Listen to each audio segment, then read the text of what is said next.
We may say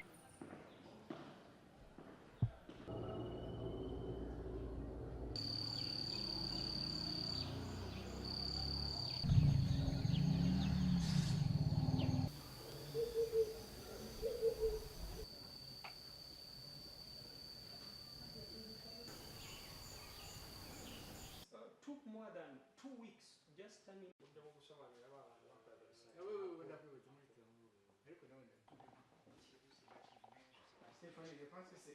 we have Many of them were in prisons and they were just in Rwanda.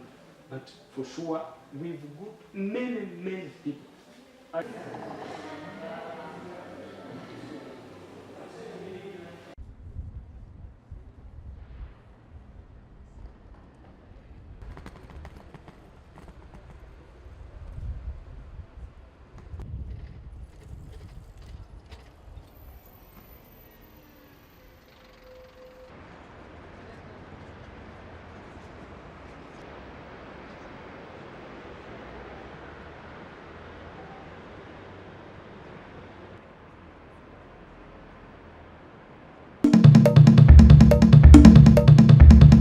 Michel Kafondo, nouvel envoyé spécial de l'ONU au Burundi, dit vouloir tout faire pour contribuer à la paix dans le pays. Une volonté que soutient la présidence burundaise tout en l'avertissant qu'un penchant pour l'opposition de ce pays en crise que Bujumbura reproche à ses prédécesseurs ne serait pas toléré. La mission que j'ai acceptée, certainement, est difficile. J'essaierai en tout cas, d'apporter cette contribution, de déployer les efforts et mettre la volonté qu'il faut.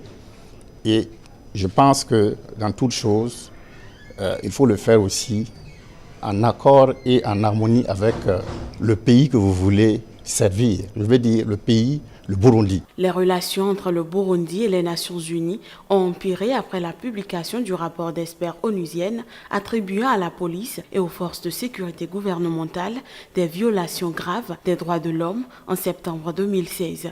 Le Burundi traversait déjà une grave crise politique émaillée de violences depuis la candidature en avril 2015 de Pierre Nkurunziza à un troisième mandat controversé et sa réélection en juillet de la même année. Ancien président du Burkina Faso, Michel Kafondo a été nommé début mai émissaire de l'ONU au Burundi en remplacement de Djamal Benoumar, très critiqué par le gouvernement burundais.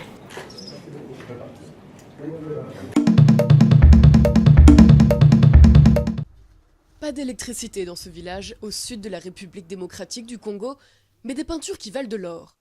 Depuis des générations, ces villageoises profitent de la saison sèche pour décorer leurs cases de scènes de la vie quotidienne. Il y a quelques années, le directeur de l'Institut français local, tombé par hasard sur cet art, décide de le faire connaître. En 2014, des villageoises sont invitées à Paris, où elles vendent pour 60 000 $ de toile. Par la grâce de cette peinture, ça nous a permis d'arriver à Paris et expérimenter nos œuvres d'art. Et je crois que dans l'avenir, peut-être ça peut bien payer, il y aura d'autres projets qui vont venir. Une pompe d'eau potable a pu être installée et le village touche 10% des 300 $ payés à l'agence de voyage par la centaine de visiteurs venus admirer les peintures. Mais le tourisme n'en est qu'à ses débuts dans cette région minière du Congo qui souffre de sa mauvaise réputation. Le Congo est vaste. S'il y a la guerre au nord, c'est 4000 km, mais aussi il n'y a pas de guerre. Et donc il y a des gens qui vont donc en Israël, où il y a des attentats, des bombes, tout ça, mais ils vont faire le tourisme. Il y a des milliers qui y vont.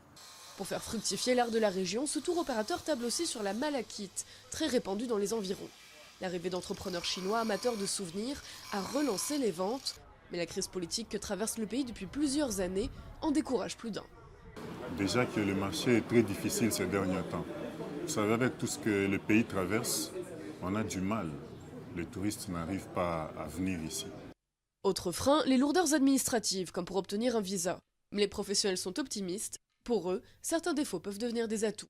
Quelqu'un qui vient avec cette très belle 4x4, très dure, vous allez l'essayer sur une mauvaise route. C'est très joli. S'embourber, c'est désembourbé, c'est déjà une forme de tourisme. À Makwacha, un projet de construction de cases peintes pour loger les touristes est en cours, avec l'espoir d'attirer plus d'amateurs pour une visite couleur locale.